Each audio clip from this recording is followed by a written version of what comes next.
देश की 15 राज्यों की 57 राज्यसभा सीटों पर चुनाव को लेकर सियासी हलचल तेज है। महाराष्ट्र में भी 6 सीटों पर राज्यसभा चुनाव को लेकर सभी पार्टियां जी जान से जुटी हुई हैं। इस बीच शिवसेना के वरिष्ठ नेता और सांसद संजय राउत ने राज्यसभा चुनाव छोड़कर भागने का प्लान बना रहे हैं। उन्होंने मोदी सरकार से राज्यसभा चुनाव टालने की मांग की है। उन्हें हॉर्स ट्रेडिंग की आशंका है। शिवसेना नेता संजय राउत ने शनिवार को कहा कि वे राज्यसभा चुनाव की तारीखों को स्थगित करना चाहते हैं ताकि कोई खरीद फरोख्त ना हो सके। शिवसेना सांसद संजय राउत ने आगे कहा कि बीजेपी पैसे और केंद्रीय जांच एजेंसियों का इस्तेमाल कर चुनावी माहौल को बिगाड़ना चाहती है। उन्होंने कहा कि वो राज्यसभा चुनाव की तारीखों को फिलहाल स्थगित करना चाहते थे ताकि हॉर्स ट्रेडिंग ना हो। उन्होंने कहा बीजेपी की मंशा साफ है, वो सियासी माहौल को खत्म करने के लिए धन और केंद्रीय जांच एजेंसियों का इस्तेमाल करना चाहती है। संजय राउत ने बीजेपी को चेतावनी भी दी। उन्होंने कहा कि उन्हें यह नहीं बोलना चाहिए कि हम महाराष्ट्र की सत्ता में हैं।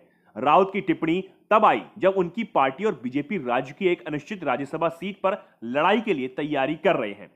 शिवसेना का बीजेपी पर आरोप है कि पार्टी राज्यसभा चुनाव को लेकर विधायकों की खरीद फरोख्त कर रही है। उन्होंने कहा कि राज्यसभा चुनाव में महाविकास अघाड़ी के 4 उम्मीदवार हैं, वो सभी जीतकर उच्च सदन में पहुंचेंगे। गौरतलब है कि महाराष्ट्र से राज्यसभा की 6 सीटें खाली हो रही हैं, जबकि यहां से 7 उम्मीदवार खड़े हैं। शुक्रवार को नामांकन वापस लेने का अंतिम मौका था, लेकिन किसी भी उम्मीदवार ने अपना नाम वापस नहीं लिया।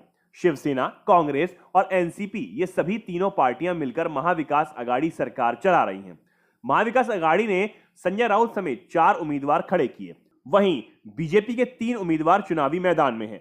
व्यक्तिगत रूप से शिवसेना, कांग्रेस और एनसीपी के पास एक एक सीट का दाव करने के लिए पर्याप्त वोट है, जबकि बीजेपी के पास 2 उम्मीदवारों को राज्यसभा भेजने के लिए विधायकों की पर्याप्त संख्या बल है। आपको बता दें, महाराष्ट्र में राज्यसभा की 6 सीटों पर चुनाव है। बीजेपी के 3 उम्मीदवारों में केंद्रीय मंत्री पीयूष गोयल, अनिल बोंडे और धनंजय महाडिक चुनावी मैदान में हैं, जबकि एनसीपी ने प्रफुल्ल पटेल को नामित किया है। वहीं शिवसेना की ओर से संजय राउत और संजय पवार इस बार चुनावी मैदान में हैं।